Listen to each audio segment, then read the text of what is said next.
Welcome to our meeting for today, and let's ask Miss Melissa Davis to lead us in the flag salute. Put your right hand over your heart. Ready? Begin. I pledge allegiance to the flag of the United States of America and to the republic for which it stands, one nation, under God, indivisible, with liberty and justice for all. Thank you. Ms. Reed, a summary of our delightful workshop. Thank you so much, President Forehand. Earlier this afternoon, we were really graced with the presence of the Knights. Rossmore Elementary School joined us. Principal Amy Colty did a wonderful job really highlighting Rossmore's theme this year of Show Up as Your Best Self. And so she also had two amazing student speakers.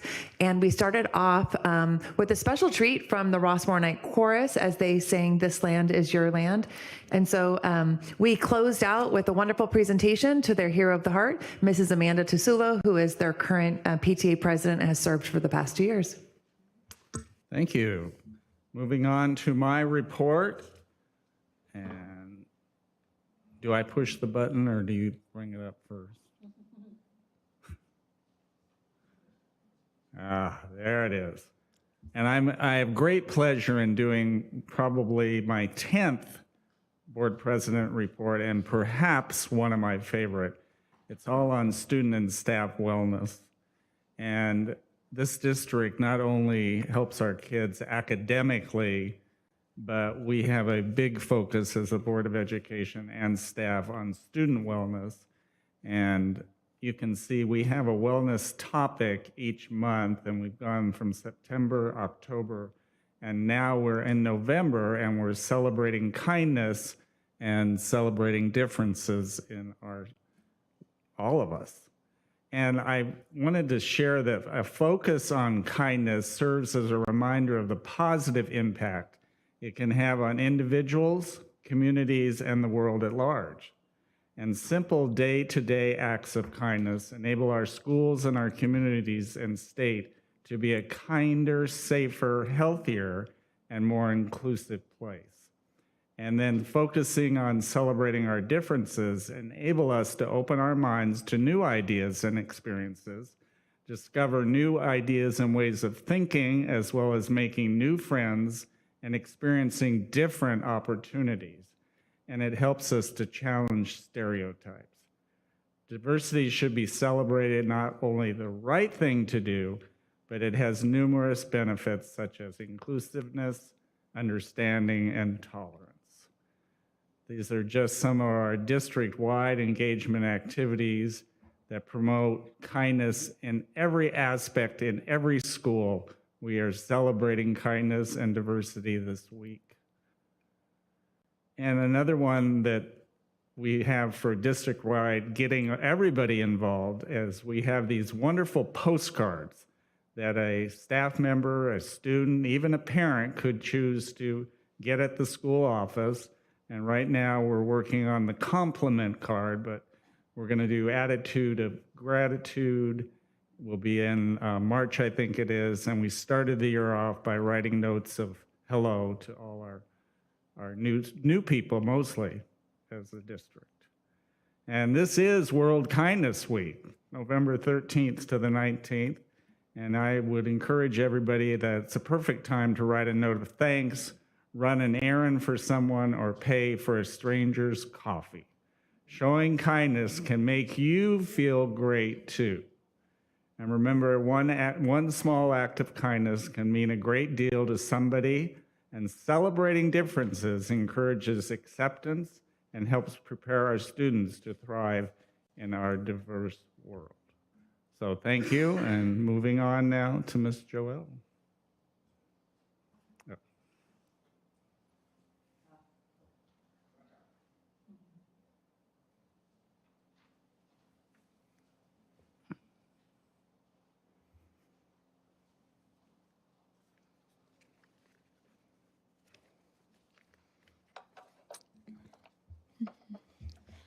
Good evening, President Forehand, esteemed board members, Dr. Pulver, any community members watching in person or online.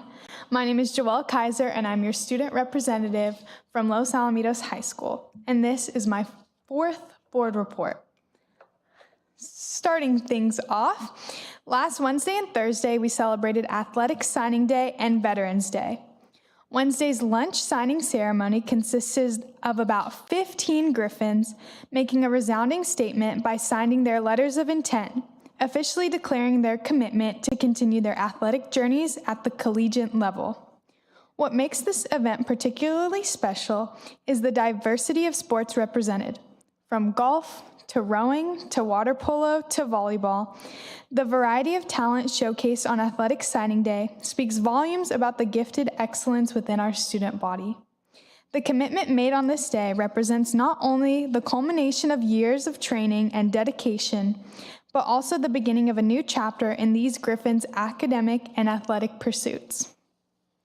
The next day, we got to honor our veterans with a display of patriotism adorning our campus with miniature American flags and large vibrant posters. Our school took the opportunity to transform our campus into a symbol of appreciation, recognizing the importance of Veterans Day as a time to honor, remember, and express our heartfelt thanks to those who have dedicated their lives to protecting our freedom. We took the time to honor our veteran teachers, expressing our gratitude collectively, emphasizing the significance of service and sacrifice. This celebration reflects Los Al's commitment to honoring and expressing gratitude to those who have served our country. As we're cruising through this first semester, we are still going strong in the academic year. Today, about 30 students took the American Math Competition, a series of examinations that test problem-solving skills involving math concepts such as algebra, geometry, and math and number theory.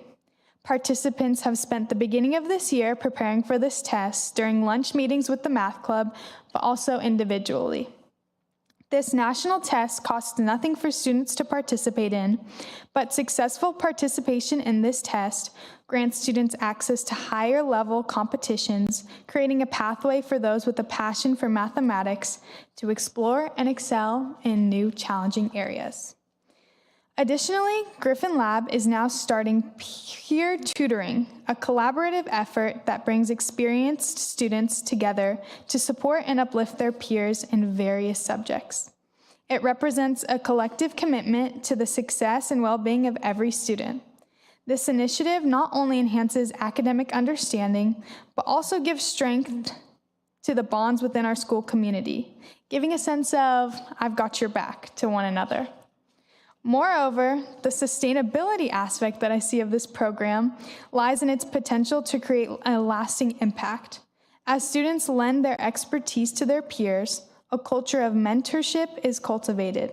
This, in turn, creates a sustainable cycle of knowledge transfer, where current recipients of the tutoring may become future tutors, continuing this cycle of academic support for years to come. As we begin this program, I encourage students to participate in the peer tutoring program. It's an opportunity not only to enhance your understanding of subjects and step into a teaching role, but also contribute to the collaborative spirit that defines Los Al. And as our fall sports come to an end, we reflect on the great season they have had. Cross country is no exception, finishing their season with all teams being Sunset League finalists. So there's a correction in there. All of the teams were Sunset League finalists, but 4 out of the 6 teams took first in their section. This included Frosh Soft girls and boys and JV girls and boys. The remaining 2 varsity teams secured commendable 2nd and 3rd places. This outstanding achievement is a testament to the dedication and exceptional teamwork that defines our cross-country program. From what the teammates share, running long distances is indeed no easy feat. They draw strength from within themselves and also from the unwavering support of their teammates. The encouragement exchanged during grueling races speaks to the spirit of true sportsmanship, where victory is found in a collective triumph. And this month, Griffins from all grades submitted their artwork under the PTA Reflection theme, I Am Hopeful Because. They used various mediums such as literature, dance, many musical compositions, and one example to the right, photography. Participants were awarded with awards of merit and honorable mentions, with 5 Griffins receiving an award of excellence and advancing to the council level. This was an opportunity for Griffins, even those not enrolled in art class, to nurture their creativity. However, in our art department, drawing and painting, digital art, and AP art classes all displayed their athletic talents at the fall art show that occurred 2 days during lunch. This was a great way for Griffins to showcase their artwork and other students to walk around the gallery during lunch to get some inspiration. For more details about this event, check out the Griffin Gazette website, where sophomore Jaya Epin has written a great article about this. And today, for my student life aspect, I wanted to highlight the College and Career Center, something that I find so vital my senior year, but also all the years before it. The College and Career Center services all students enrolled at Los Alamitos High School in grades 9 to 12. They provide individual, classroom-based, and large group support to students covering the full array of college and career readiness content. Their emphasis is really on helping students discover their individual strengths and interests, as well as post-secondary options that align and support these. There is no one-size-fits-all approach, and they take pride in meeting students where they are at and supporting them to achieve their post-secondary goals, whatever they may be. The staff in the College Career Center consists of Mrs. Marianne Schaefer, the College and Career Counselor and CTE Coordinator, Dr. Keely Lewis, the College Readiness Counselor, and Mrs. Lillian Ford Patterson, the Work-Based Learning Technician. Now, I can go on and on about all the opportunities and programs they provide Griffins, because there's just so much that they do, but I'll stick to a minimum amount. As seen on the picture to the left, they put on multiple college application and financial aid workshops that Griffins have, and they have definitely been taking advantage of it, as seen from that very full lecture hall. In addition, they visit each grade level twice per year, once in the fall and again in the spring, delivering grade level specific college and career readiness presentations, discussing topics including A through G readiness, creating a 4-year academic plan, and career planning. Lastly, they do a great job of highlighting notable happenings and achievements in the career education pathways. They aim to increase the visibility of career education programs with career speaker series and work-based learning field trips. Whew. I just wanted to showcase a fraction of what the amazing team in the College and Career Center does that really enhances the Griffin experience. And moving on to our student spotlight, Reagan attended Hopkinson Elementary, then Oak, and now is an amazing senior. On campus, she is a varsity song member, ASB member of 3 years, and a part of Griffins with a Mission. In her role as election commissioner in ASB, she was a driving force in starting the new tradition of homecoming guests of honor that gives students in the special education program a chance to be recognized. Her hobbies include roller skating, reading mystery novels, and traveling with her family. Reagan also contributes around 200 hours of community service every year through being a member of the National Charity League, working with organizations such as We Care, Casa Youth Center, and the Ronald McDonald House.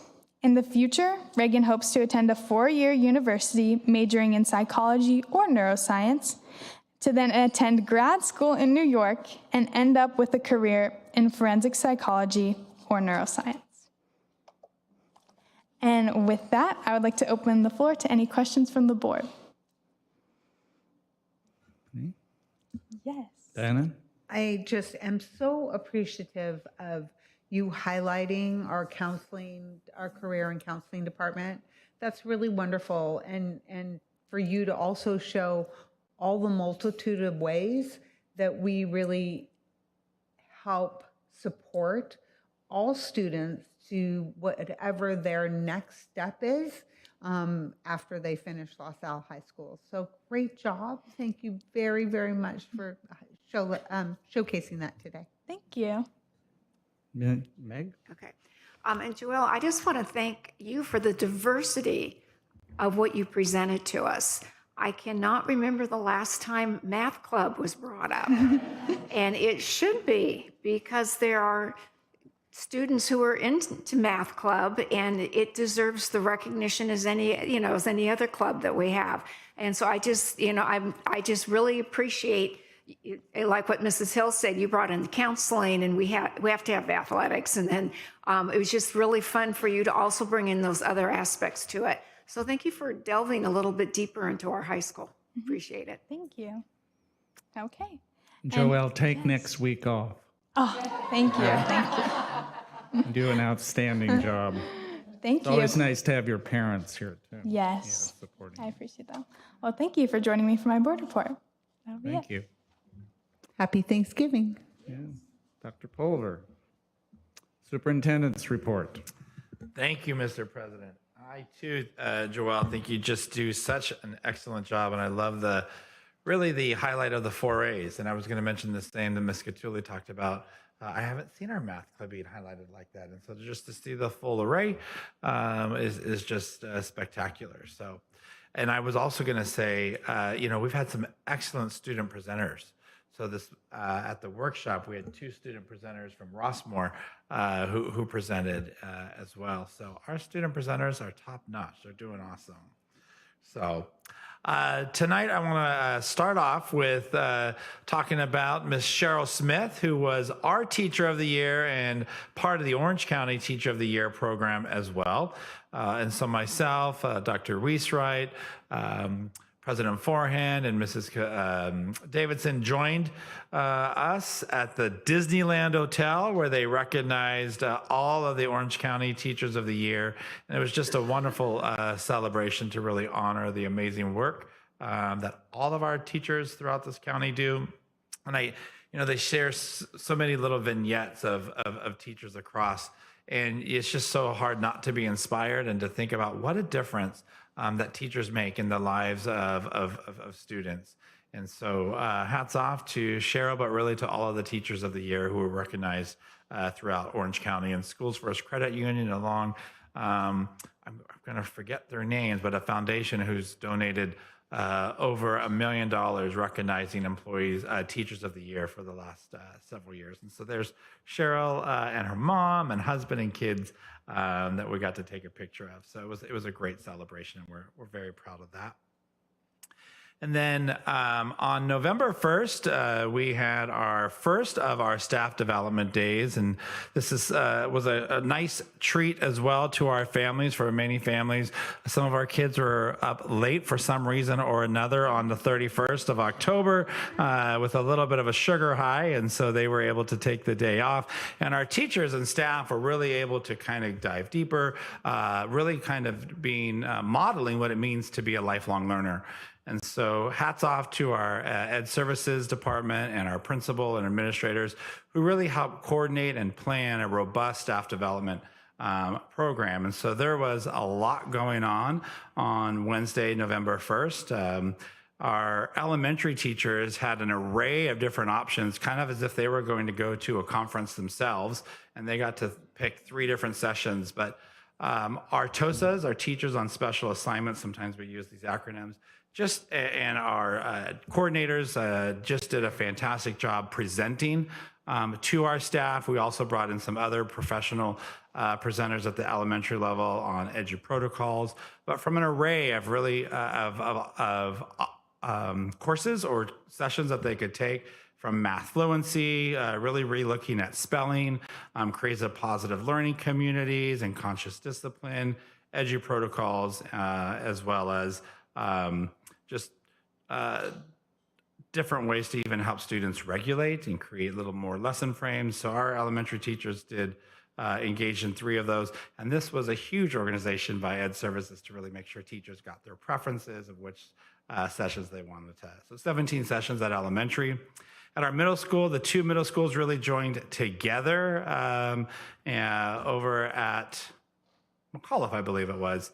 I'm like, boy, I went to all of them. I was trying to remember where they were for a second. With three different sessions spread throughout the day, but really kind of taking a look at, we using some presenters from social emotional learning, exploring the interpersonal ritual of checking in with students, spending time connecting through our similarities and through our differences. Also really trying to train teachers what are certain things we can do to deepen practices around self-awareness, self-regulation, social awareness. And then our ed tech coordinator, Dan, presented on navigating Illuminate and using data to best really support instruction and student success. At Los Alamitos High School, the majority of the staff was in the gym with a presenter really talking about how do we create culturally responsive pedagogy within our classroom settings, and even providing some time for teachers to be able to take a look at some of their units. How can they create a more, retool those units from a culturally responsive lens? And truly about how we honor the instruction and meeting kids where they are and recognizing who they are and seeing them as well. And then our English language department dove even deeper with a presenter who really was helping them take a look at novel studies, how we can use literature in using a culturally responsive classroom as well. And if that wasn't enough, we had a myriad of professional development as well for our UTK and kindergarten teachers, for our school psychologists, speech and language pathologists, and wellness counselors, and then our food services staff as well, who had an amazing presenter. I know myself, I think Mr. Forehand, did you attend any part of that? No, that you just heard about it from the food services staff, yeah, who were raving about the training, yeah. And so to just really inspire and motivate them as well. And then we provided training for our preschool staff as well. Mrs. Reed provided training for our instructional aides. So it was just a robust day with a lot going on throughout our campuses.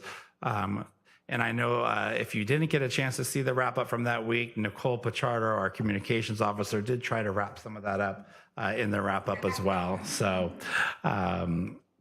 also, you know, we are so fortunate to be able to serve in a community that really recognizes and honors the military, and for those who have served this country in ways to kind of protect our freedoms and protect the freedoms of others. We also serve a community where we have military bases directly within our boundaries. And so our schools did such a great job really honoring current and former veterans at various veterans assemblies. I believe every school did something. It was neat to drive onto the campus at Los Alamitos High School. The entire parking and perimeter was cascaded with American flags. Obviously, we saw through Joelle what she had shared was what some of the high school did. I was able to go to McGaw's Veterans Day ceremony as well. What's so great too about McGaw, because they're right across from the base, but we have such a strong partnership as well with the city of Seal Beach. And so there were 2 city council members from the city of Seal Beach at McGaw's Veterans Day ceremony. So it really just was a great community event. And then was able to go to Oaks ceremony as well. But all of our school sites really did something special for them. And they just did them through various times during that week, because some of them do their flag ceremonies normally on Monday. So they did it on the Monday, and others went ahead and did it on the Tuesday or on Thursday before Veterans Day holiday. I guess I should have turned the picture there. That said a little bit more than just the patriotic flag. So just a great time by all, and really a way to kind of stop and recognize those that continue or have served our country in so many precious ways. And so as we pause on November 11th to commemorate Veterans Day, it is my hope that we reflect on the sacrifices that all of our veterans have made for the preservation of our country and our freedom and peace throughout the world as well. And I think I heard Mrs.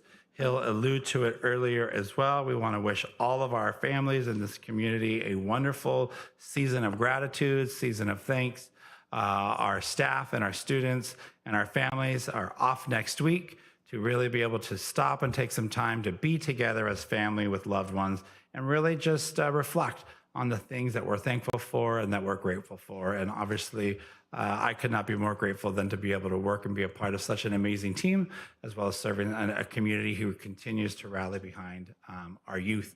So happy Thanksgiving to everyone.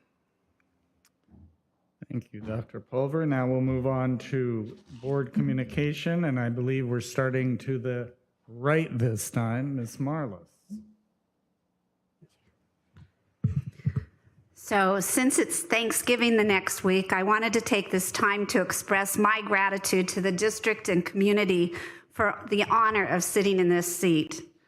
One of the many privileges that we experience as board members is the opportunity to observe and share in so many wonderful moments in time on our campuses. Walking through classrooms and around our schools causes me to be mindful of what a powerfully caring place our district is.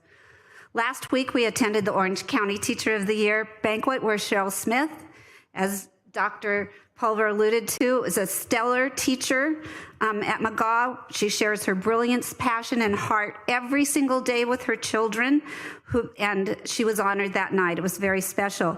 Whether stepping into a classroom, walking into the office, visiting the cafeteria, or saying hi to our exceptional staff out on campus grounds, brilliance, passion, and heart are evident in everyone I encounter.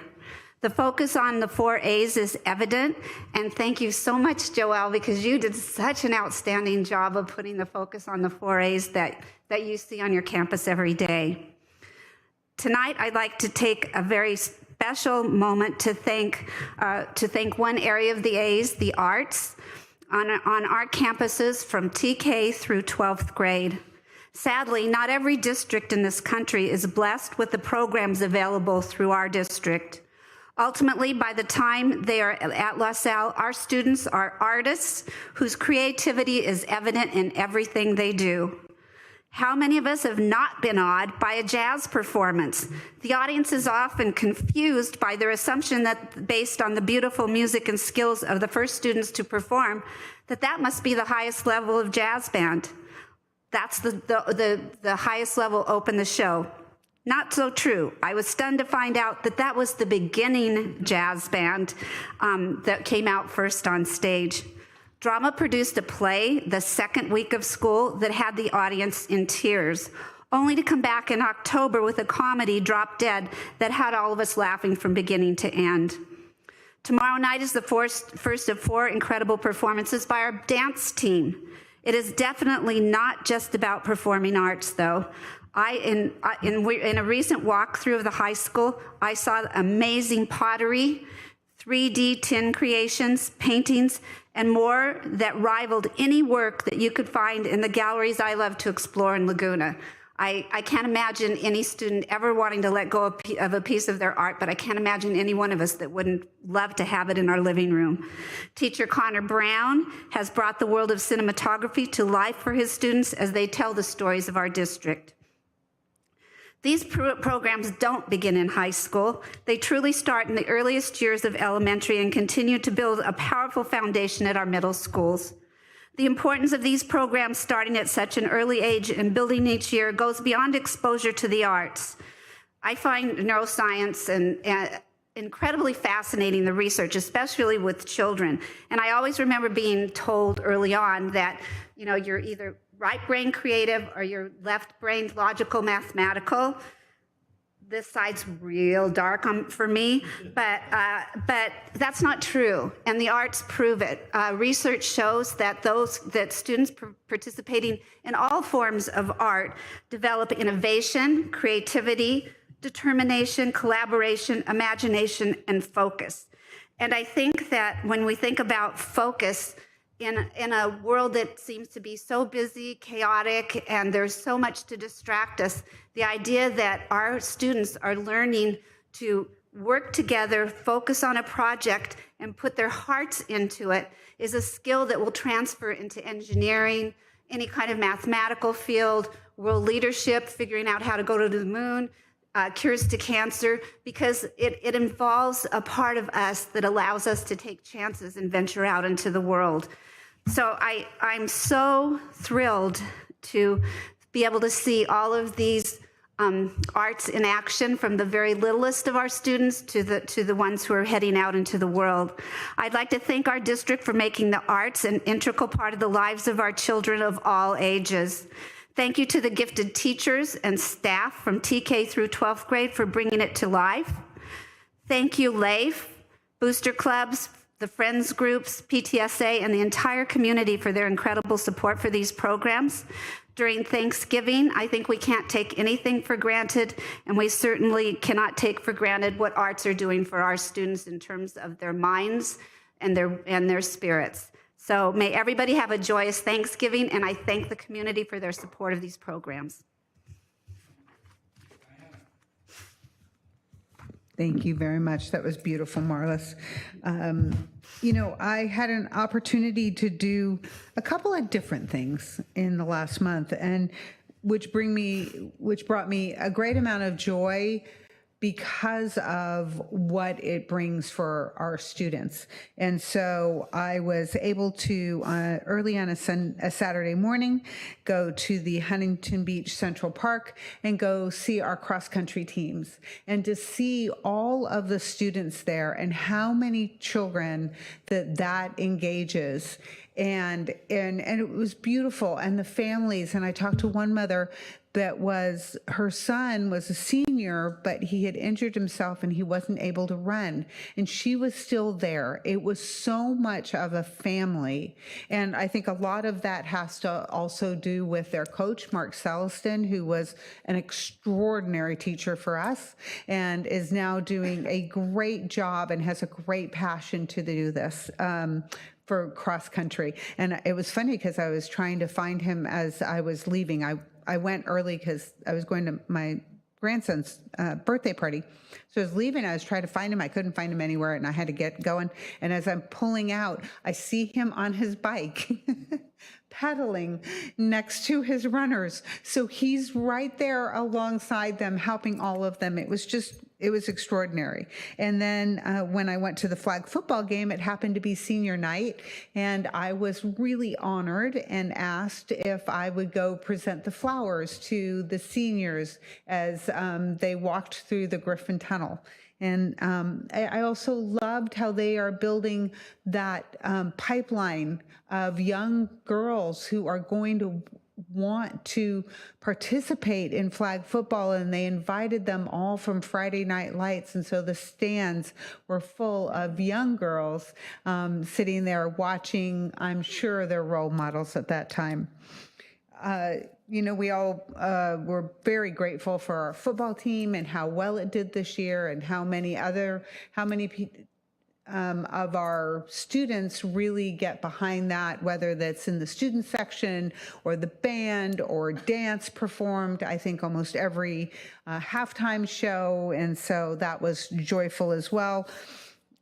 The absolute, one of my favorite things is going to the Gas Lamp to see our jazz band and to see them perform in such a venue that they can imagine sitting on a stage like that at some point in time, in a dark kind of, it was not smoky, but a dark kind of smoky jazz band bar, you know, thing. Weaver walkthrough was tremendous, and I really am very grateful that this was the 22nd year that I could help bring the Taste for LaSalle to our high school and to all the booster clubs. And I know that the auction alone raised over $57,000 for our booster clubs. And it was a wonderful night for our community to get together. It was really kind of mellow and fun event. And that was great. And I just want to say thank you to this district for being such an incredibly special place. And that really starts with our leadership, which are my other board members, and really our administration and our administration here at the district office. These people care so deeply that all of our students get the chances that they deserve. And no child is left behind. And I'm just very, in this season of gratitude, very grateful for that and to be just a little part of it. So thank you.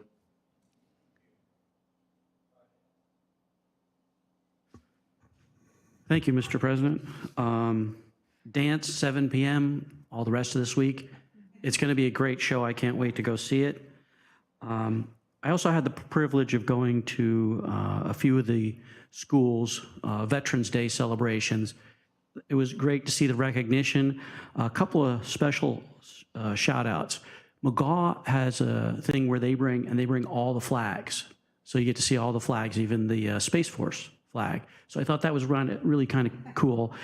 And Oak had their band play the marching tunes for each of the different services, which I was blown away. One, because how good they sounded, and two, I'd never seen that before. It was so cool. I mean, you don't realize that you've heard the music before, but it was very cool in the outdoor amphitheater. I thought it was a really wonderful, wonderful ceremony that they had. I also would like to talk about Oak again. They had an astronomy night. Mrs. Katsuki and Mr. Friedman Finch did an incredible job. There were so many kids there. It was kind of a party atmosphere when you drove up. They had a little sign-in desk that had a strobe light, and it's astronomy, so it was at night. Strobe lights, they had food trucks, which you think a food truck for middle schoolers would be the highlight. I mean, that usually is for me. They had the coolest things. They had rotations. They had different stations. In one station, Mr. Miko was building rockets. They literally build these paper rockets, and with air compressor, only about 40 pounds of compressed air, take these paper rockets, and they would fly the better part of a football field. It would go so high up into the night, it would be up above the lights, and then it would come down way out in the field. It was incredible. The other one, they had robots with they worked with the young lady who does flag football. Do you remember her name, Robles? Is that her name, Robles? Riley Robles, but I know her sister's also at Oak. Yeah. Yeah, so she came down with her robotics people, and they had little robots that the kids in middle school got to like move around and do obstacle courses and stuff. They also had a couple of gentlemen lecturing. I meant to go to see both of them, but the one I sat in with was so impressive, I didn't leave. He was from JPL. It was about gravitational waves and how density reflect, with light and also, it was incredible. When it ended, the bell goes off, nobody left. The two lectures, no one left. Everyone was still sitting there. Just incredible. Just what a great opportunity. And again, Mrs. Katsumi and Mr. Double F, fantastic. These are the things that set us apart, these community building events that you've got to have the support of the community. That's the parents, the students, the staff, the administration, and all that. So what a wonderful, wonderful event. So that was awesome. That was incredible. And they had these giant telescopes. The pictures were so incredible. We got to see Jupiter and Saturn. And Jupiter, you got to see 4 moons. And Saturn, you got to see the rings. It looked like they painted them on the end of the telescope. They were so good, you didn't think they were real. Like, well, yeah, no, that's not really. You painted something on that. Incredible. Just what a wonderful, wonderful night. It was awesome. And the last thing, I know I'm going a little long, is the jazz band was incredible. They are so good. Like Mrs. Davis said, the first group comes up and you're like, oh, well, they started with the best first. Unbelievable. So talented, such great dedication. Something that I don't think we overlook is how much our students are dedicated to what they love to do. So some of those people in jazz were there on Wednesday night. They were back on Friday night to play with the marching band. Some of those kids overlap. They did a little show on the field.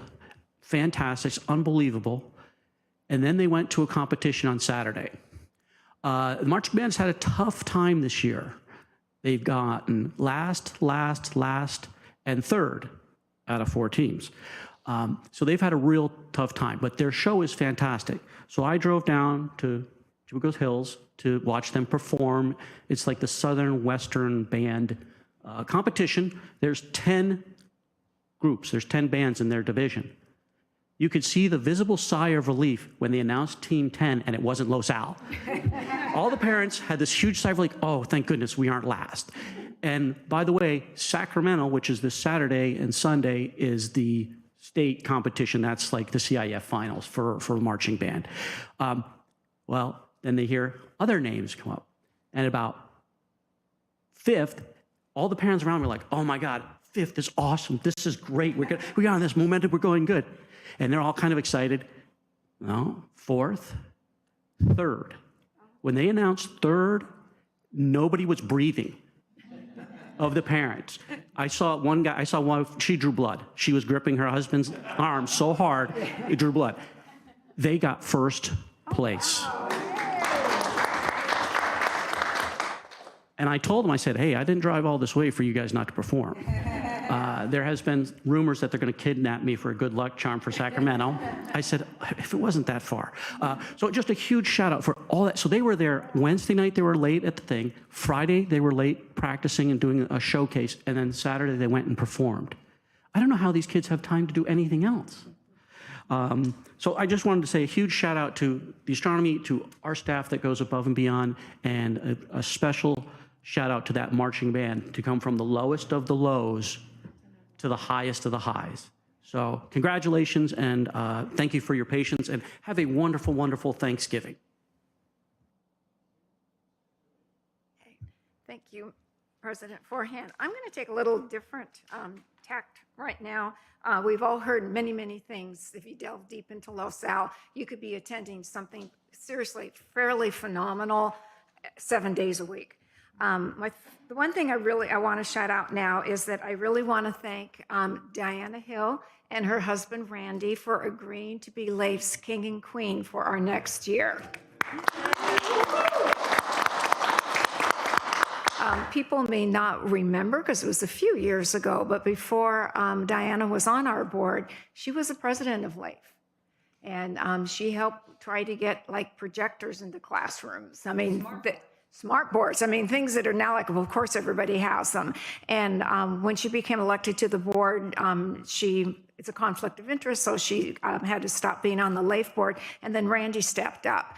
And I know that both Randy and Diana are totally dedicated to this community. Kids are always incredibly important to them. And I thought Leif just made a brilliant decision. So I don't know if I wasn't supposed to publicly announce that, but I found out on Instagram. So I figure I can say it. And then the next thing I want to talk a little bit about is ROP. I am on the North Orange County Regional Occupation Program, which is a consortium for our career technical ed. And I'm going to actually digress a bit and talk about adult education.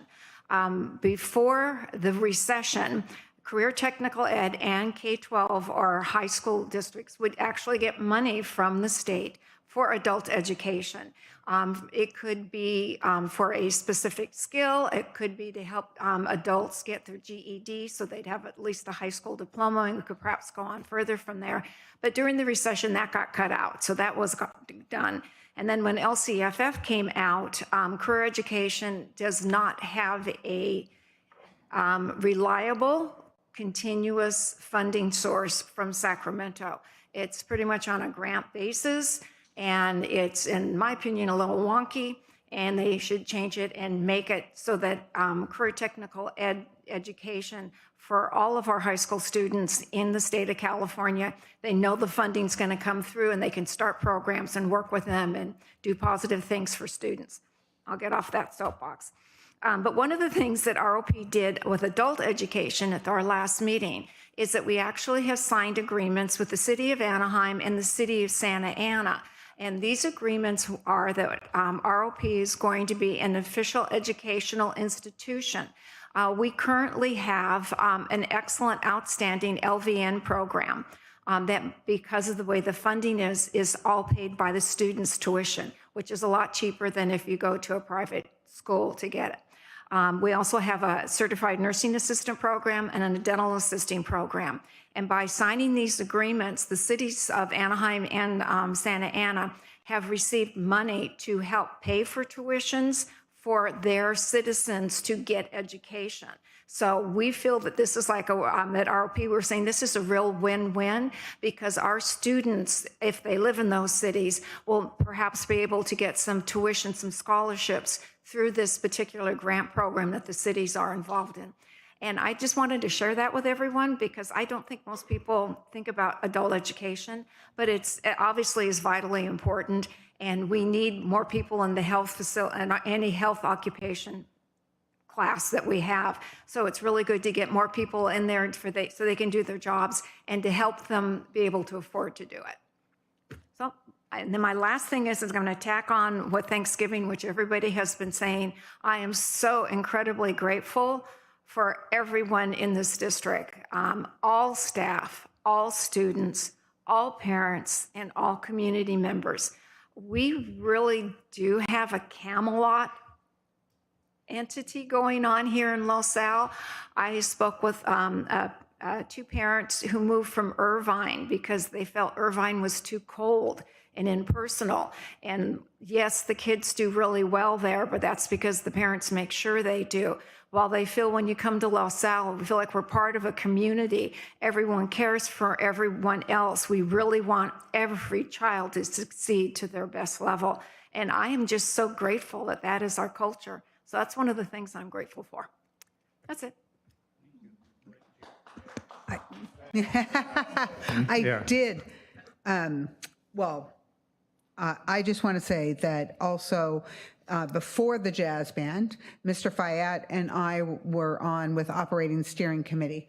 And I was so impressed with Operating Steering Committee. For those of you who don't know, is a committee of, some are members from different school sites, some are parents, some are teachers, but it's a large group of people that really get information about what's going on with our facilities, because this is a big business. These facilities are. And Ms. Galicia did just an amazing job leading that. And we had several different presenters through that talking about really, and CJ showing us what was going on, Dr. Reese Wright, what's going on in the district when it comes to more facility related. And what I was really excited about was, one of the good things that came out of COVID is that people now realize that we can have really productive meetings actually on Zoom. And we had 63 people on that meeting. And that is just a tremendous opportunity. And you did, and Mrs. Reed presented as well. And you just did a great job. Thank you very much. And Shoshana, thank you very much for handling everybody's slides.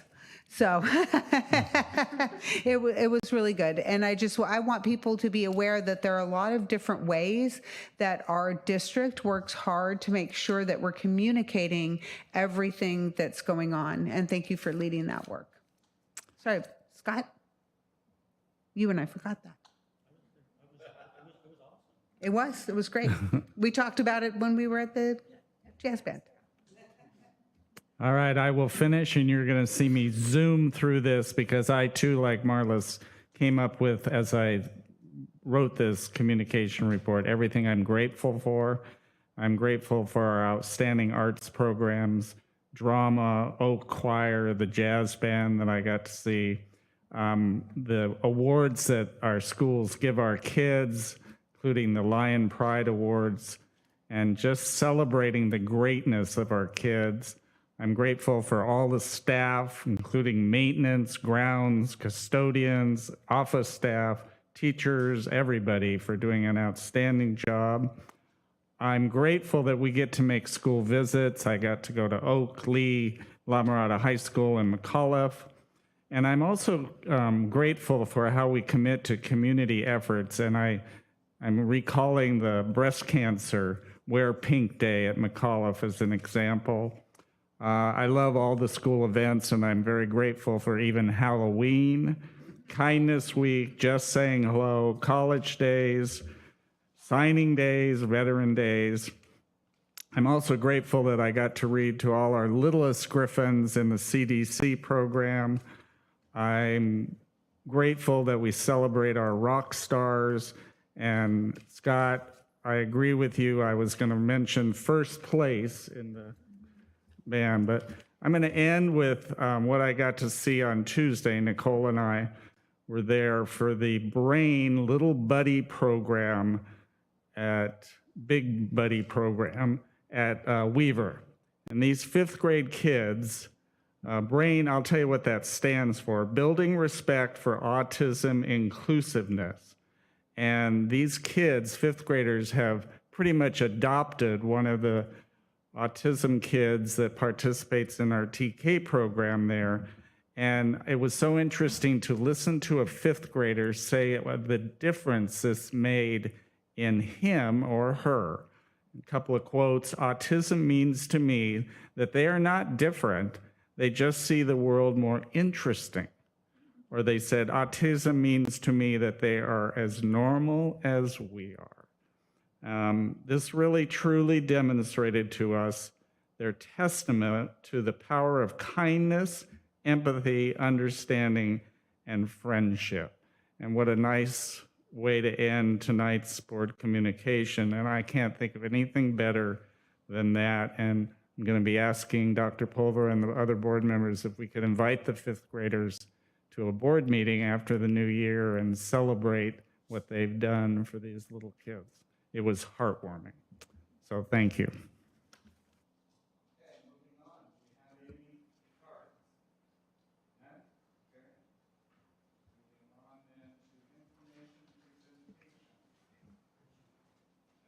Sorry.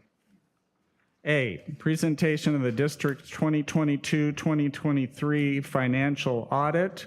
Ms. Galicia. Thank you, Mr. President, esteemed members of the board. It gives me great pleasure to introduce and welcome our new auditing partner from Eide Bailly. As you know, we do contract with an independent auditing firm, and Mr. Scott Gustafson is here to present our financial audits for 22-23. You have the audit report, and he's going to walk us through it and present on that. And then we have an action item towards the end of the agenda where the board will take action to approve the auditing firm. So thank you so much, Mr. Gustafson. All right, everybody can hear me. Thanks for having me. Apologize for bringing the whole vibe of the room down, after all that. So I'll be brief. I was going to ask you, did you really want to follow all that? Yeah. No, I'll do my best though. First of all, board member Scott, wonderful name. I'll just throw that out there. Members of the board, appreciate you for having me, Dr. Pulver. I'll be brief, but I'm happy to hang out 2-3 hours. We can chat over any of this. I love it. But really, just more than anything, if you have a report in front of you, I'll throw you to page 104, summarize the audit quickly. And really, our audit, while it encompasses a lot of things, it can kind of be summarized on this page 104 with these areas of the financial statements, the federal and the state compliance more than anything. Our audit's roughly 350 to 400 hours. Most of that time is spent bothering Myra and her team. And so I guess in the spirit of thanks and in the spirits of shout outs, we would give a huge thanks to your business services department, Elvia, Myra, and really everybody within the district. We don't just bother them, we bother about as many people as we can find to bother. And so we do appreciate, how hard that is, because that's not, part of their daily job to make it easy for us to do our job. So if you've gone to page 104, you'll see the results here. And we have these 3 categories because these kind of encompass those different audit opinions that we have. The first one being the financial statements. So this is just your unaudited actuals that come to the board, right? The financials that are done by the district. You'll see there an unmodified opinion, with no findings, no weaknesses, no control deficiencies. So, while there is no such thing as a clean opinion, effectively this would be, along those lines. We had no matters to note, no audit adjustments, nothing. For the federal awards, this is any entity that expends more than $750,000 is required to go through what we call a single audit under uniform guidance. And all that really means is there's a risk assessment done. There's some programs that are looked at every year depending on that risk assessment, and they're audited fairly heavily. So this year you'll see it was your COVID-19 ESF. So that's your ESSER and your GEAR monies that came in for the last few years, as well as the special education cluster. So those are the federal dollars for special ed. And again, what you'll see here is, no material weaknesses, no findings, no adjustments, nothing to disclose. As it relates to those programs, everything was exactly as it should be from our perspective, for that audit. And then last but not least, the state compliance. This is every year in California. We're a big state. We like to have a whole lot of things we look at. They issue what's called an audit guide from the state of California that has all kinds of fun stuff on it. Some ones you'd be familiar with is obviously areas like attendance and instructional time. There's another 20 or 30 items. Basically, anything that applies to your district is subject to this audit and this opinion. And so as it relates to all those areas, and they're listed in the report, if you ever get real excited to want to go through it, you're welcome to. Again, no findings, no deficiencies, nothing to note, no non-compliance to note. So, really, again, shout out to your team, to Myra, to Elvia. Wonderful job. It's not impossible, but it sure isn't easy to get an audit that has no issues noted. So. Definitely something to be proud of, and we thank you just for letting us help. Yay for you. Mr. Fayette. Thank you for giving us such a glowing report. So I just have a curious, help me. So with the financial statements, like we get the warrants and we see it and we can pull those and say, hey, why are you spending $200 on marshmallows? When you go and do your audit, do you actually go through those warrants and then actually pull like a sampling of receipts and say, okay, show me where's the documentation, the billing, purchase orders and that kind of stuff? That's something you would go a little bit deeper into? Absolutely. So, and I'll try to keep it brief because auditors can get a little wild with explaining this stuff. But there's really kind of two categories I'd put it in for that question. One is we look at what we call internal controls, right? So there's the scope of kind of what activities does the district do to ensure that things are operating the way they should. So effectively, there can be any number of kind of anywhere from 1 to 60 of a sample size or higher of any number of different areas as we're walking through what we call the control process. So making sure that all the things that everybody says is happening is actually happening. So that's kind of one element of the audit that happens kind of earlier in the process. Towards the end, again, to that question, we have what we call our substantive testing, and that's really just any type of testing that we do to verify a balance or an expenditure or a compliance. And so, yes, to that degree, anything that's pulled for a substantive test for something like an accounts payable review or any of those state or federal programs that we talked about or any area that we have concern of, or just to verify capital assets expenditures appear accurate. We'd pull a sample of, whatever, depending on, again, size and volume and all that, and looking at those, was it approved? Was it what it was supposed before? Is the amount correct? And all those different elements. So, yeah, it's happening all throughout the audit in all different kind of phases. I could maybe expand if that doesn't quite answer your question, but. Thank you. Yep. Any other questions? Diana. Just a quick comment. I was doing I think a walkthrough or something at one of our school sites with Myra, and you guys were in the office doing your wonderful audit work. And she was just so complimentary and about how smooth things were going and how you guys and how well you were working together. And so that means a lot to me when one of our staff feels that way, because anybody going under an audit it can be intimidating. And so thank you very much for that, and really do appreciate the partnership. Absolutely. Thank you. Anything else? Okay, thank you very much. Moving on. All right, facilities and new gymnasium update. Ms. Galicia and CJ.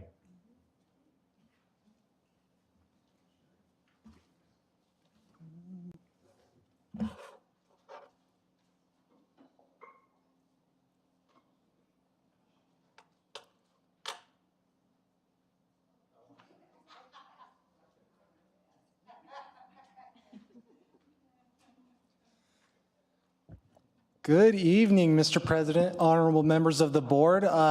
We have a facilities update. As you know, we received bids for our gymnasium project last week, and we're going to go over some of that information, and as well as just general project information and the construction logistics for this project as we begin that process over the next several months. So starting off is just a recap of information that's been previously shared. This is the floor plan of our 3-court gymnasium. It's approximately 30,300 square feet. It has interior corridors and an interior lobby with 5 team rooms. One of the team rooms on the right-hand side, the team rooms are in red on the floor plan. One of the team rooms on the right-hand side was also able to serve as a video review room. So it will be able to be used by our athletes to review videos and as a guest team room for teams coming to compete in our gym.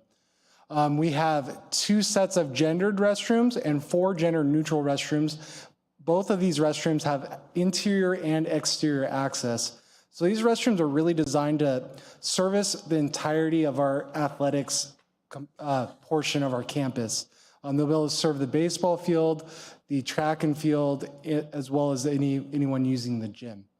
In addition to that, we have concessions that will be able to serve food items and food and drinks inside and exterior of the gym. So it'll also be able to service our track.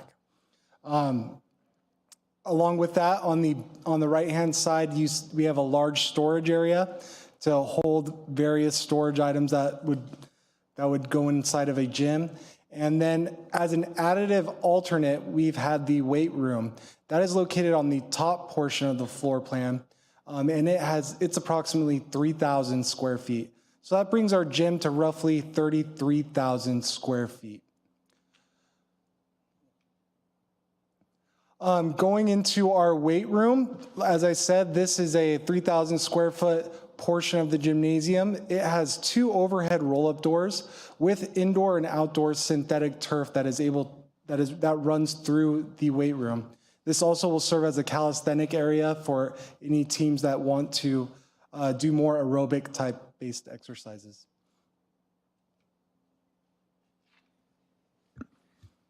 CJ, I'm sorry, quick question. You brought up something interesting. The weight room is only for the athletic teams, or could it be used by PE? I believe it would be used by everybody, but it would service our athletic teams. Great. Thank you, CJ.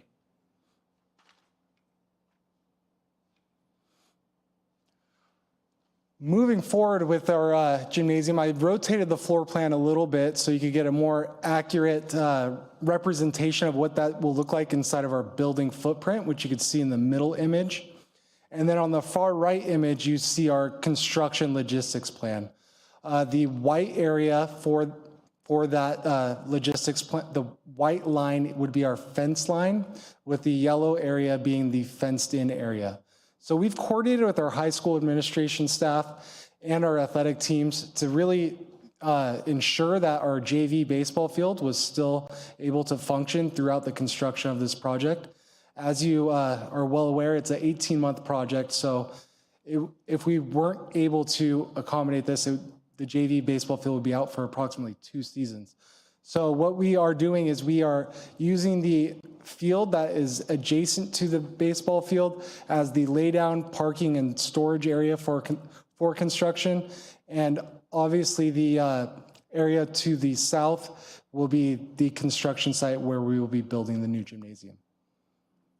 As you can currently see in our building footprint, we have several portables that are currently located there, as well as storage containers and our maintenance and storage warehouse.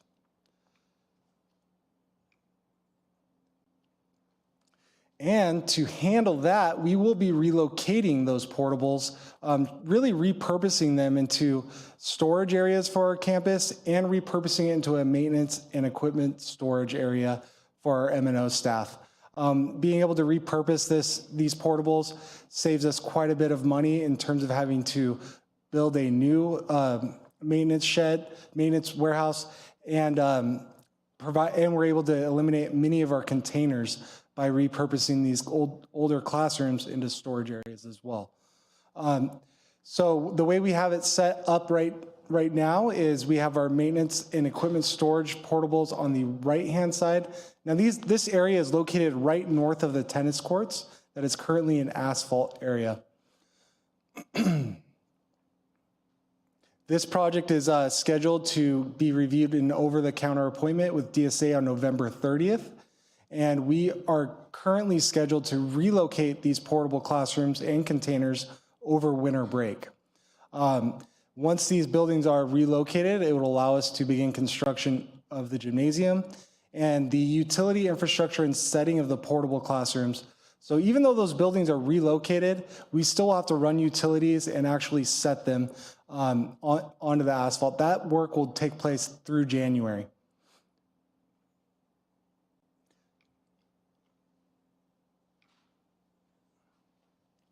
And as I previously mentioned, the construction for this gymnasium is approximately 18 months. We are currently scheduled to begin in January 2024 and have a completion date of July 2025.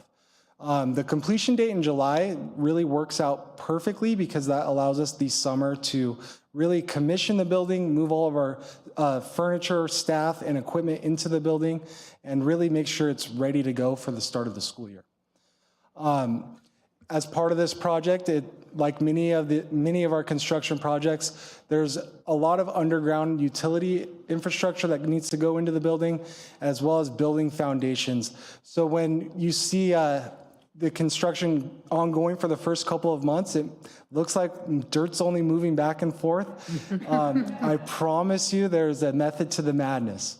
With this building being a concrete tilt-up building, it will go from dirt to building up and walls very, very quickly. The way this is built is the concrete is poured on a slab, and then it's hoisted by a crane, and the walls are pulled up. Following that, we will be attaching our structural steel, following through with exterior framing, roofing, waterproofing, interior finishes, and the last item really is our site work that would be going around the gymnasium. CJ? Yeah, I had a quick question. I'm sorry. On the logistics plan, so obviously we've made accommodations, so JV baseball, but isn't that field next to it used by soccer? So it is used for practice areas, but we've ensured that there's enough room for our soccer teams. Okay. And then I know it's going to get thrashed. So then part of it is going to be coming back and. Right. Yeah. So after we constructed the pool, we had a very similar experience. So one of the things that we were really waiting to do is complete this project to restore and laser level that field and really address any of the problems that have occurred just from ongoing construction at the campus for the last 5 or 6 years. Okay. Thank you very much, Sue Dave.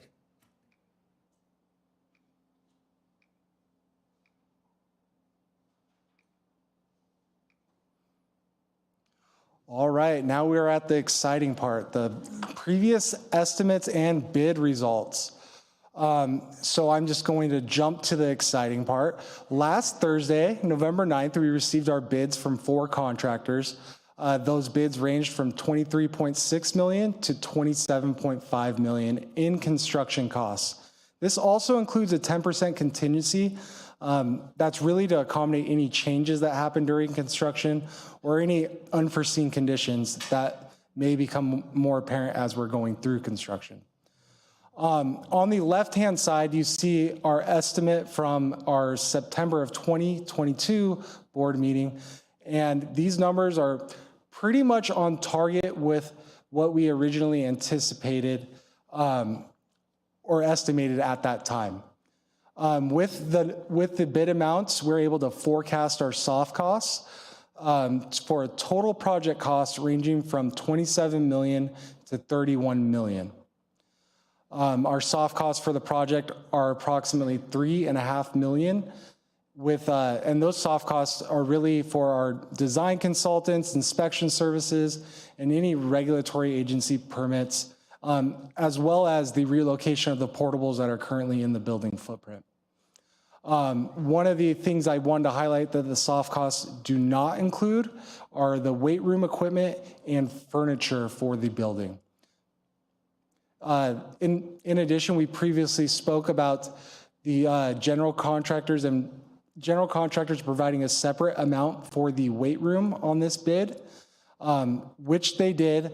Unfortunately, the numbers came back at considerably low, and they're likely not true numbers for the actual construction costs of that portion of the building, that weight room. This was most likely done strategically because the general contractors wanted the project as a whole.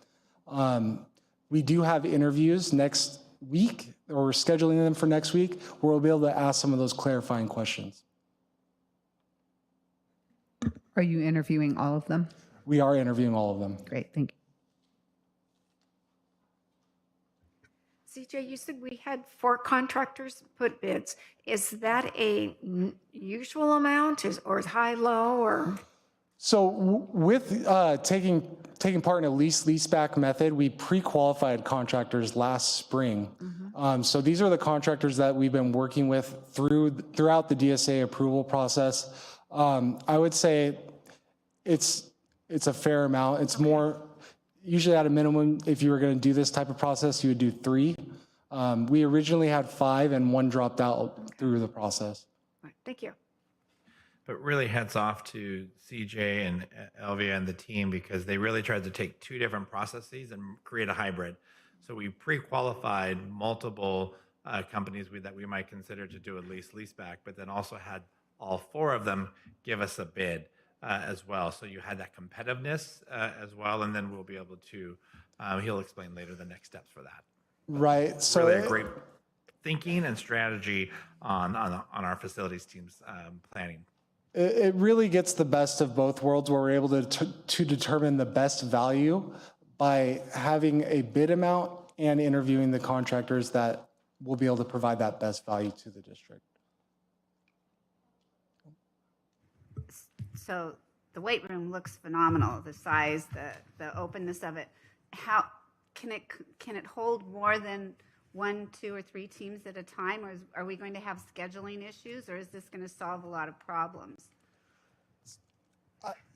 I'm not too sure it'll be able to hold more than 1. It depends on the team, really, as well. Football, yeah. Yeah, and what equipment they're using. So in terms of like Olympic weight racks, I believe it's currently able to hold 12, but I would have to confirm that. Okay, thank you. But remember, so it's 3,000 square feet, which always sounds bigger than it really is in some ways. There's also, if you remember some earlier things in the design, some of the outdoor areas as well that I don't think is included within that 3,000 square feet. Right. That they could roll, which they worked with our team so that you can put some of that equipment out there as well for the plyometrics and things, I believe. Correct. That's what the overhead roll-up doors and that And it has the synthetic awning. turf. And then we will maintain our current inadequate weight room as well, and try to upgrade some of that structurally. And I think we've been working on that as well. So we'll have 2 areas, but yeah, to meet the diverse needs of our robust athletes.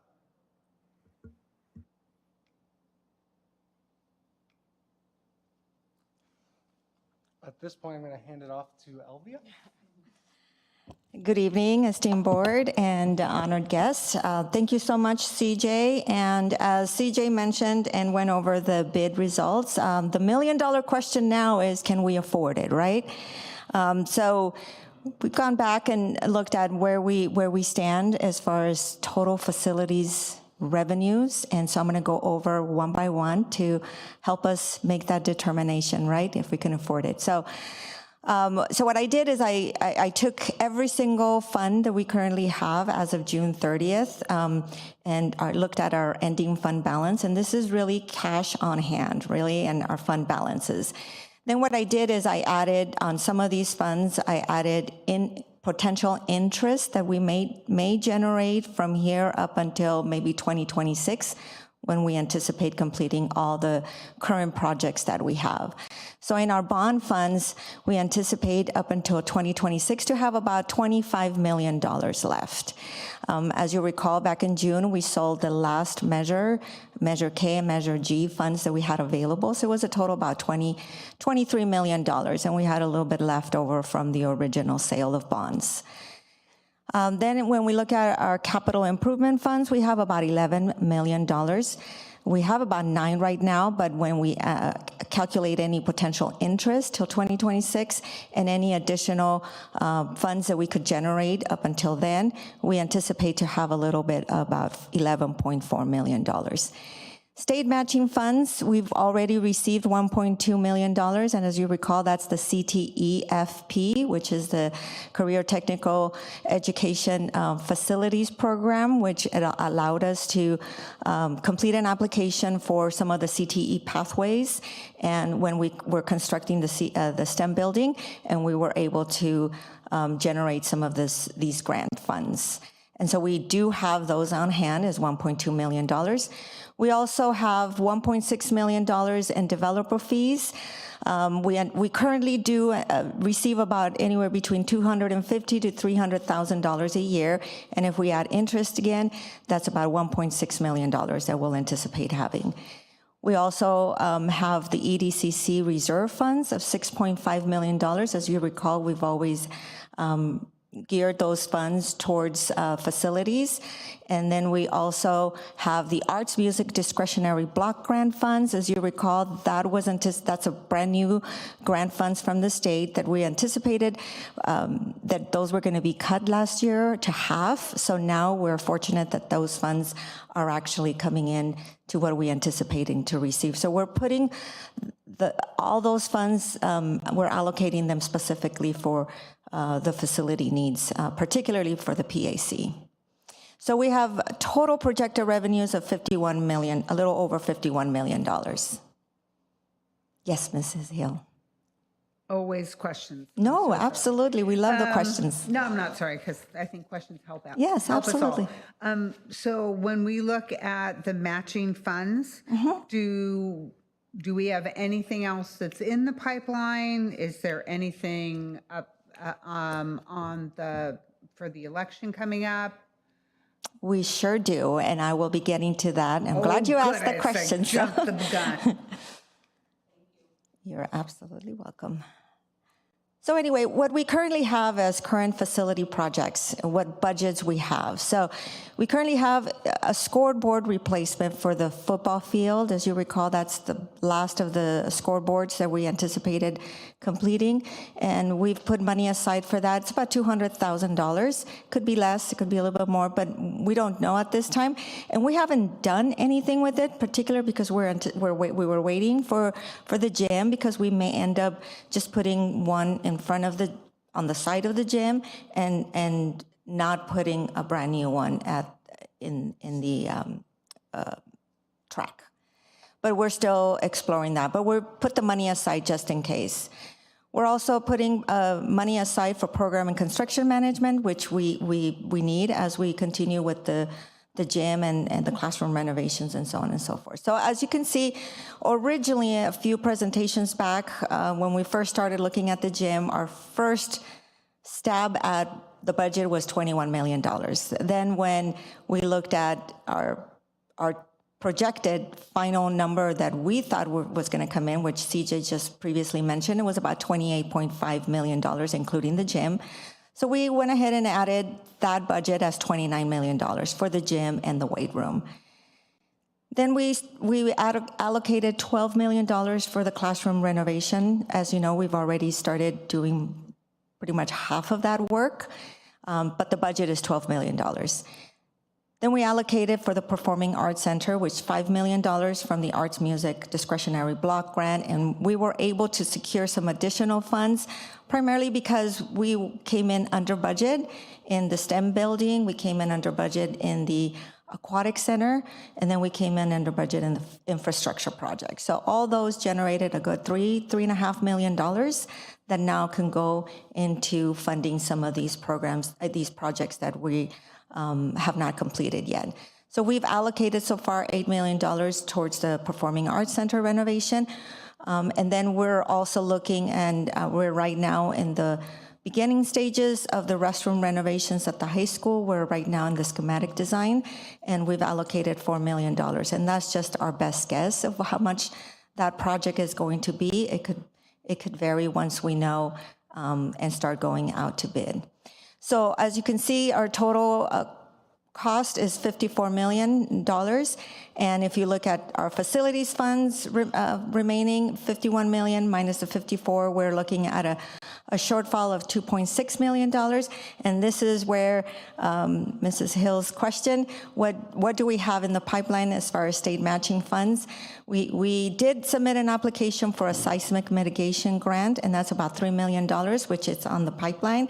And I do hear that there is a bond in the November election that hopefully, if that does pass, we would be in line to receive some of the seismic mitigation grants. But we also have state matching grants that we've submitted applications years ago for the playground replacement, for the battery backup, and then for the infrastructure grants, for the infrastructure project. So from state matching grants, we anticipate to receive $4 million. I just today received confirmation from OPSC that 3 of our playground and battery backup projects, we are in line to receive those funds at the end of this year in 2023. They will be going to board for the SAB, the State Allocation Board. They're going to go in the November 29th meeting. So right as soon as November 29th comes around, we're going to go ahead and submit our application to release the funds, and that's $1.9 million that for sure we're going to get by the end of this year. And so now we're just going to have to wait and see if we could get the infrastructure. That's about another $3 million. So even though I have $4 million there, $4 million as state matching grants, we anticipate receiving at least another $1 million.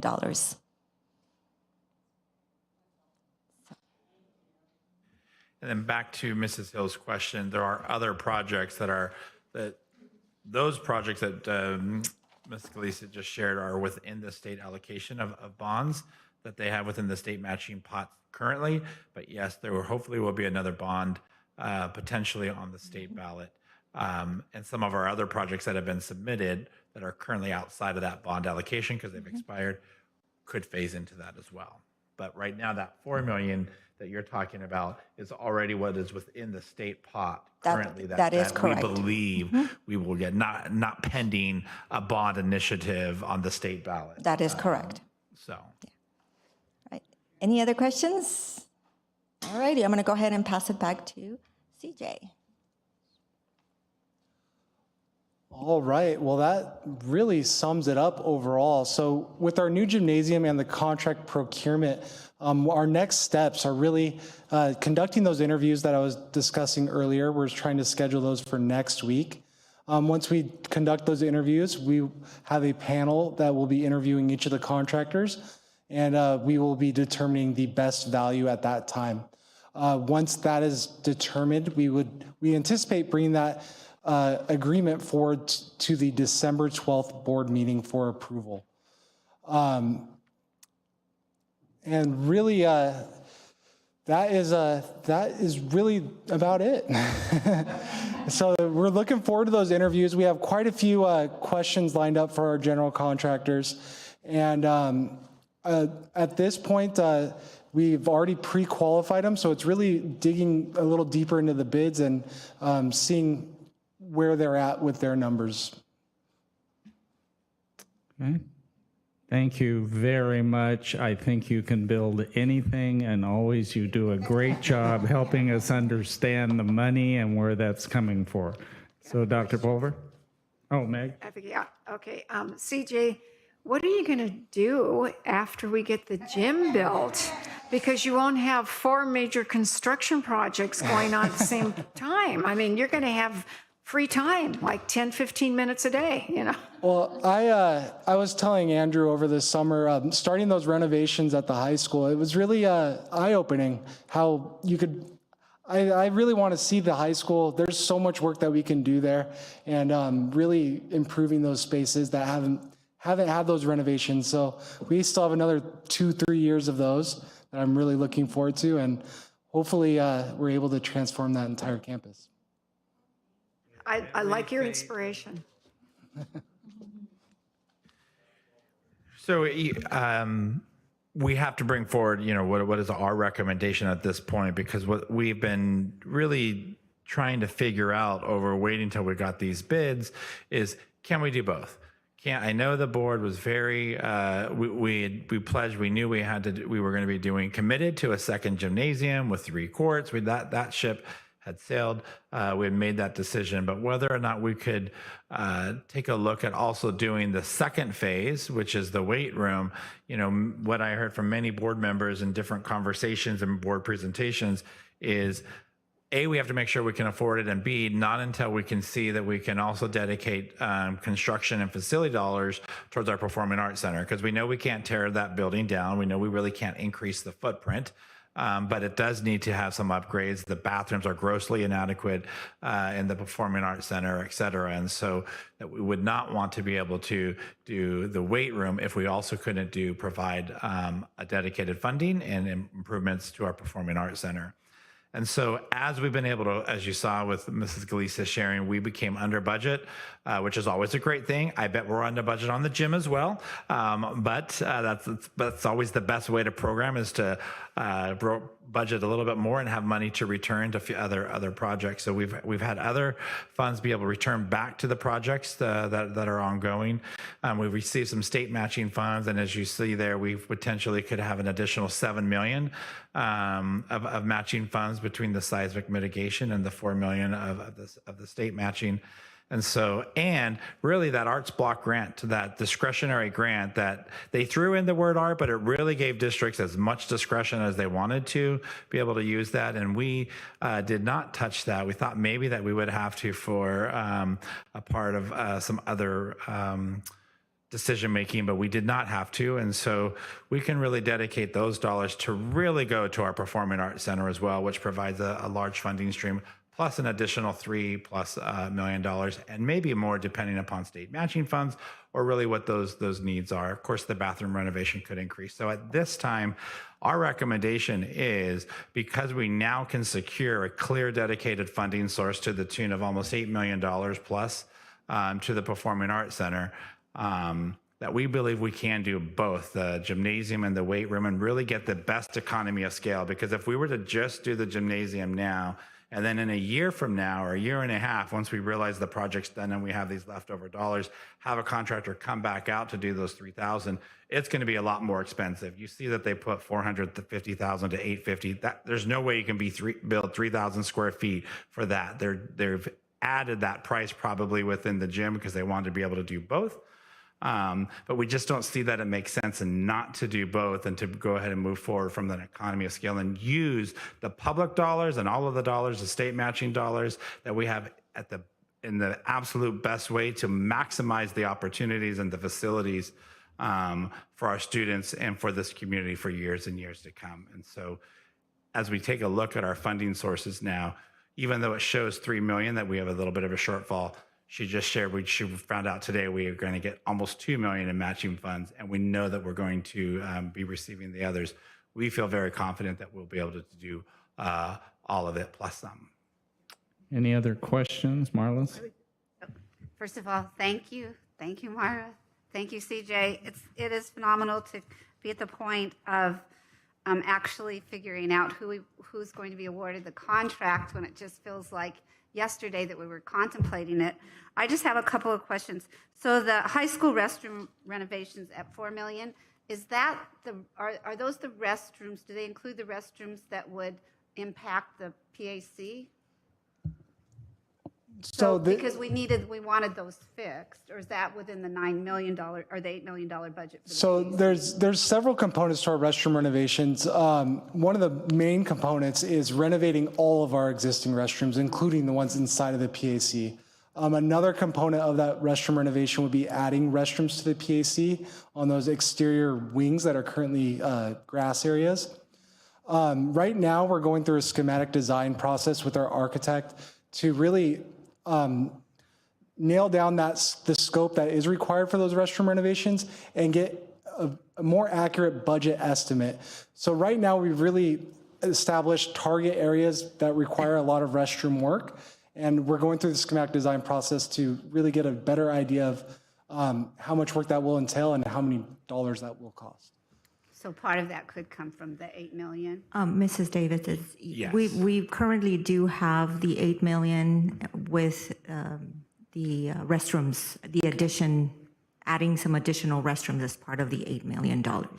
And then do you see within the 8 million an impactful renovation of the PAC? I mean, will there be a considerable amount done to improve the facility? I mean, because when you have to pay $200,000 for a scoreboard, we're definitely not going to build a weight room for $475,000. So I'm just wondering, I can't quite grasp the cost of things.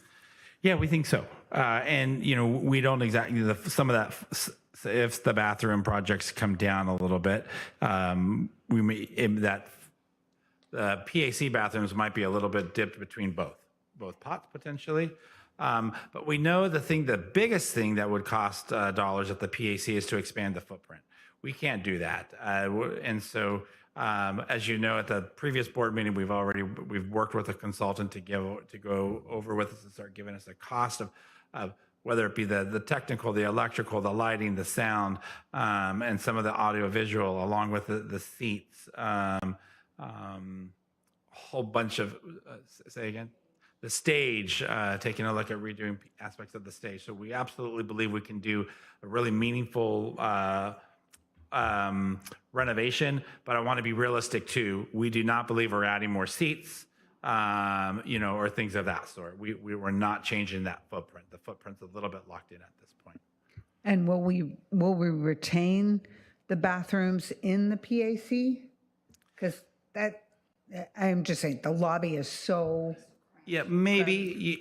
Where it gets touchy is as soon as you do something through DSA, they're going to make everything required to be ADA accessible. And so as soon as you do that, probably those current bathrooms would only be able to be considered a single-use restroom if we keep those restrooms there.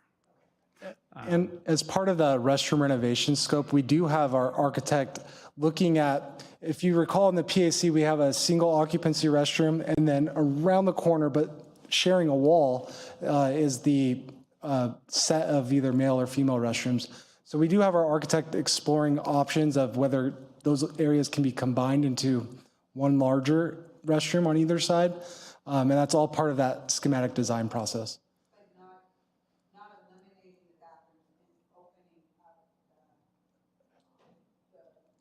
We currently haven't explored that as an option.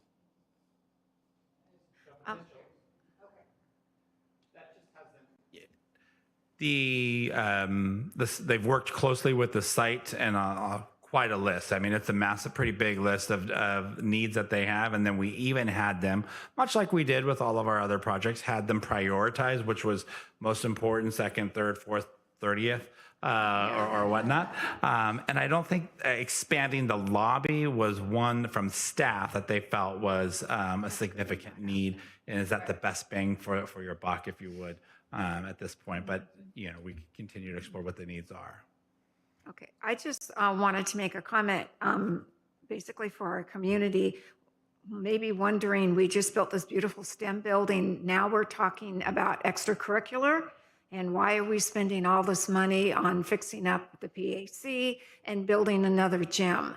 Well, currently, our gym at the high school is probably used most days from about 6 a.m. to 9 p.m. And if you have a child that has to be at the high school to work out at the gym at 6 a.m., you're not real happy. Or you're not real happy when you're picking your child up at 9 o'clock at night from the gym and they still have to do homework. So, pardon? Or we're renting gym space in other locations as yes, well. And the booster clubs are constantly renting space around so that they can. We believe in having as many levels as we can. Frosh, soft, JV, varsity, so we can have as many kids involved. But they need space for it, so that's why this second gym is really crucial. And the same thing with the PAC. If you have been to any of our arts displays that go on there, you know, from all of our music and vocal and drama and dance, it needs to keep up with the quality of the education our kids are getting. I just wanted to put that out there.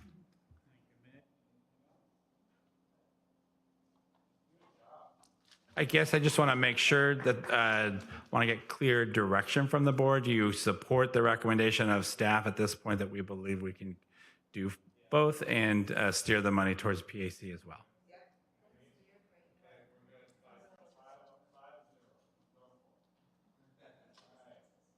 On to the consent agenda. Do I have a motion for items A through AG?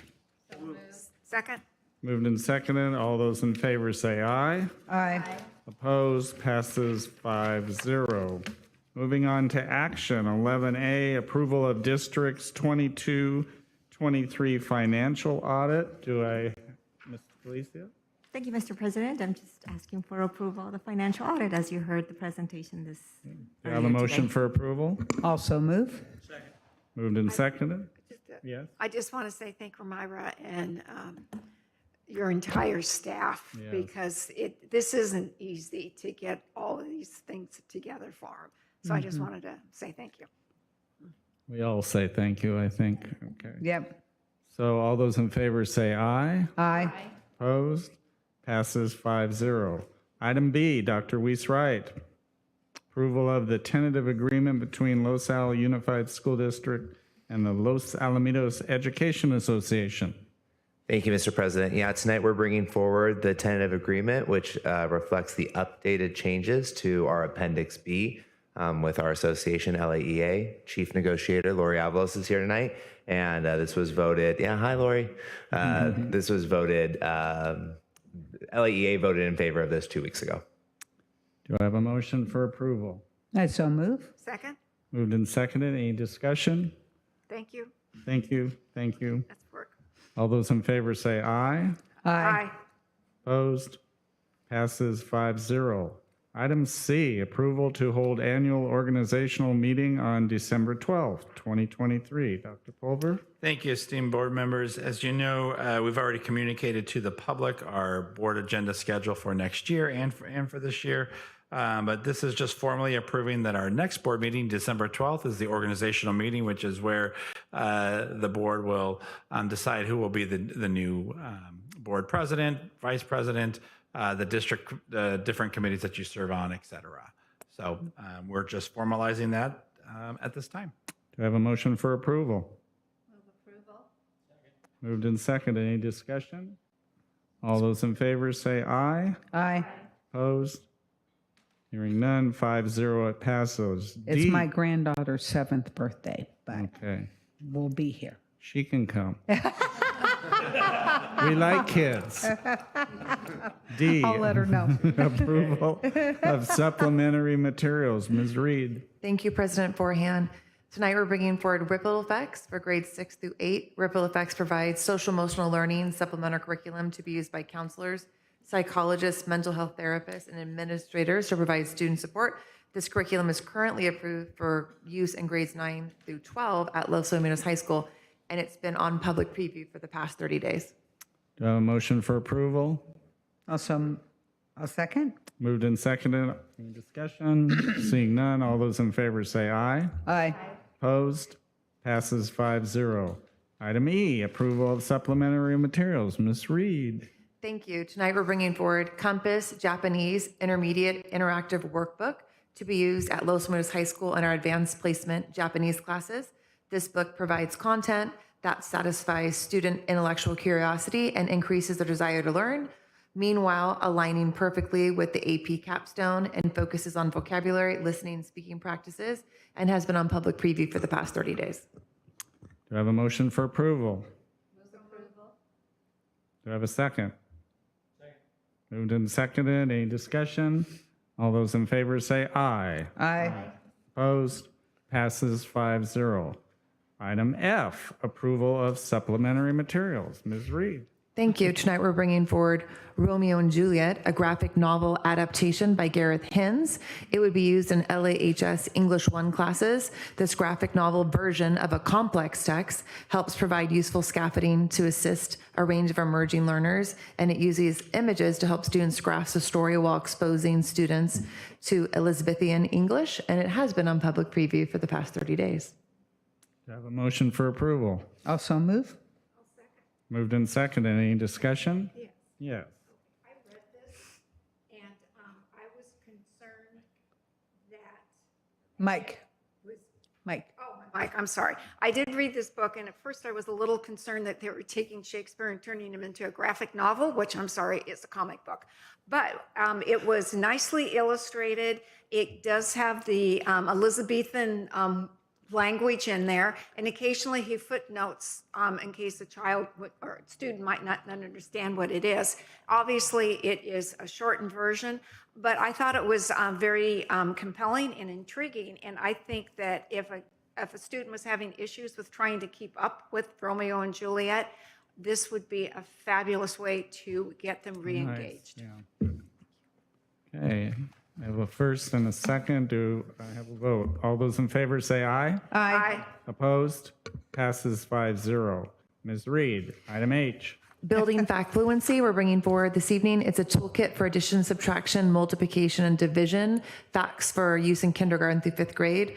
It's a toolkit that really supports teachers in building fact fluency and supports conceptual understanding, not really just memorization. It provides multiple opportunities for students to explore math concepts in different contexts and build connection across ideas. Each of the strategies is taught through real-world context, supported by a string of related activities, tasks, and games. And this has also been on public preview for the past 30 days. Do I have a motion for approval? So move. Do I have a moved and seconded? Any discussion? All those in favor say aye. Aye. Opposed? Passes 5-0. Next, approval of supplementary materials. Ms. Reed. Thank you. Clara and the Sun by Kazu Ishiguro has been on public preview for the past 30 days. It will be used in our Los Angeles High School AP Literature classes, and it's a supplemental material.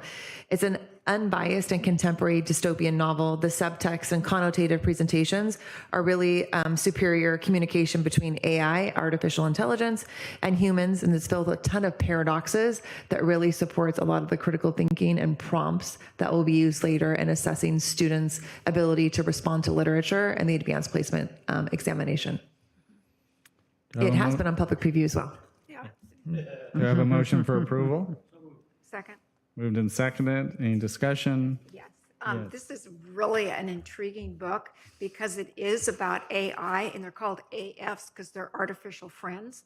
And although I kept thinking it's a Terminator, just give it enough time. But it really has a lot of, like what Mrs. Reed said, higher level thinking skills, questions, and discussions that the students can get involved in. And besides that, this Mr. Ishiguro is actually a really good author. I've read many things by him. He's English, even though he has a Japanese last name. He moved to England when he was 5, so he's writing, I guess, in his sort of native language. But there are just so many different things to discuss in this book besides artificial intelligence. So, yay! I don't know who brought it forward, but thank you, whatever teacher did. Our AP Lit team, I'll pass that on. Yeah, it's great. It's great. Okay, we've had a first and a second. All those in favor say aye. Aye. Opposed? Passes 5-0. I just love the book reports that Mr. Juliet is providing on all of these. I was going to give her one of our medals just for doing that. Deserve a medal We for need to that. give her a medal. I didn't read the Japanese book, go, though. Meg. Great job. Oh, one more book report. All right, Thank another you. book report. One more book report. Ms. Reed. Yeah. We're also bringing forward Restart by Gordon Corman. It's going to be added to our upper elementary and middle school supplemental list, should it be approved. This material offers two perspectives on the protagonist, hero versus bully. It focuses on making mistakes and changing for the better. This book will be analyzed for theme, plot, point of view, as well as comparisons to poems and nonfiction text. It has also been on public preview for the past 30 days. Do you have a motion for approval? Second. Moved and seconded. Ms. Cattouli. Okay, this was a good book. The hero has temporary amnesia, but it's complete. I mean, he didn't recognize his parents. He didn't know who he was. And as an adult reading it, one of my first thoughts was, who has not had a period in their life they would like to redo? With what you know now, I could go back and, so it was giving the protagonist is in middle school age, but I could see how upper elementary would really like it too. But it really shows the chance that this person was given a truly new start, and he became a new person, and he really changed in his core. While he was trying to discover who he really was. Again, I thought it was an excellent book that will give many students a reason to pause and think about their actions. Very good. We've had a motion. I returned that last time. I don't have it on the show. I have a first and a second. Any more discussion? All those in favor say aye. Aye. Opposed? Passes 5-0.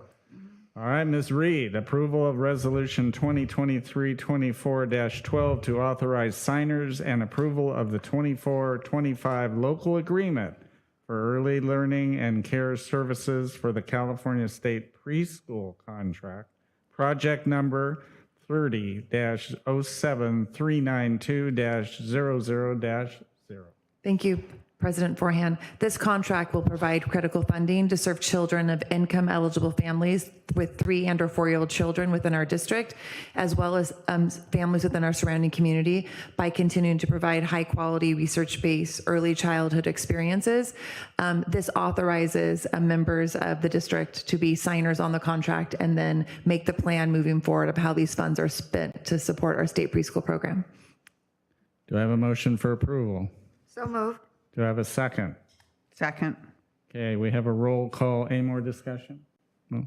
Roll call. Mr. Fayette? Aye. Mrs. Cattouli? Aye. Mr. Forehand? Aye. Mrs. Hill? Aye. Mrs. Davidson? Aye. Hearing that, 5-0, it passes. Adoption of Resolution 2023-2024-11 for procurement of technology equipment pursuant to Public Contract Code Section 2118-2 as allowed by state E-rate. Ms. Galicia. Thank you, Mr. President. We bring forward this resolution every year, and what it does, it allows our IT department to contract and bring in purchases for technology items, for example, wireless access points, wide area network, US batteries, and we get those items at a discounted rate and potentially refunds from E-rate. Thank you. Do I have a motion for approval? Moved and seconded. Any discussion? All those in favor say aye. Aye. Aye. Opposed? Well, mine seems to be erased. Is that a roll call? I think it is because it's a resolution. Okay. Yeah, I'm Roll call. smudged. Mr. Fayette? Yeah. Mrs. Cattouli? Aye. Mr. Forehand? Aye. Mrs. Hill? Aye. Mrs. Davidson? Aye. Passes 5-0. L, adoption of resolution number 2023-2024-09 on board compensation for a missed meeting. Do I have a motion? Do I have a second? Second. Moved and seconded, and this again will be a roll call. Mr. Fayette? Mrs. Cattouli? I'd like to abstain. Mr. Forehand? Aye. Mrs. Hill? I'd like to abstain. Mrs. Davidson? Aye. Passes 3-0 with 2 abstentions. Thank you. Moving on to M, approval of rate increases for substitute positions in classified service. Dr. Weiss-Wright. Thank you, President Forehand. Tonight, we're bringing forward some updated rate increases for our classified substitutes. Minimum wage is going up in California in January, and we made some increases across the board, and we're recommending those for approval. Do I have a motion for approval? Moved and seconded. Any discussion? All those in favor say aye. Aye. Opposed? Passes 5-0. N, approval to utilize the California Multiple Awards Schedule, CMAS, contract number 4-20-00-0130A supplement number 3 for the purchase of natural and synthetic surfaces for our sports fields, running tracks, courts, playgrounds, land, associated services awarded to AstroTurf Corporation, and to approve the asphalt Fabric and Engineering Incorporating as the authorized reseller for AstroTurf Corporation. Ms. Galicia. Thank you, Mr. President. As you recall, we brought forward the CMAS contract last board meeting. This is for the high school turf that we're replacing in the summer of 2024. Unfortunately, when we brought it last board meeting, we didn't include the reseller of the CMAS contract. So the county usually requires that we introduce who the reseller of this, and the CMAS is awarded to, but also indicate who the reseller is. And in this case, it's AFE, I believe, and so therefore we are asking for approval. Do I have a motion for approval? Moved and seconded. Any discussion? All those in favor say aye. Aye. Opposed? Passes 5-0. Approval of warrants. Do I have a motion for approval? I second. Moved and seconded. Any discussion? 67 pages. 67 pages, yeah. New world record. Yeah. All those in favor say aye. Aye. Opposed? Passes 5-0. There was a clerical error, I believe, on the acceptance of donations, but it has been corrected to, this is, actually it was listed $10,240.45, and it actually was Weaver as opposed to what, I can't remember what the typo was. Yeah, something in, Yeah. yeah, you're right. Yeah. So, Lots of Twitter ice cream. Yeah, lots of ice cream. So, is there a total slide? So, there we go. Total monetary donations this time, $49,542.75, and a whopping $177,545.81 for the year. So thank you. Do I have a motion for approval? For the revised. Yep. Yeah. We just want to make sure we say acceptance of donations revised. Oh, okay. Is that a first so I can second Yes. it? Okay, then It second. is. It's been moved and seconded. Any discussion? All those in favor say aye. Aye. Aye. Opposed? Passes 5-0. Dr. Weiss-Wright, Q and R, the classified personnel report and the certificated personnel report. Thank you, President Forehand. The classified and certificated personnel reports reflect the changes since our last meeting. We recommend approval as submitted. Do I have a motion for approval? Also move. Second. It's been moved and seconded. Any discussion? All those in favor say aye. Aye. Opposed? Hearing none, passes 5-0. We are not adjourning to closed session, and we as a board and staff wish everybody a very happy Thanksgiving week vacation as well as Thanksgiving Day. We're grateful for all of you. So moved. Adjourned.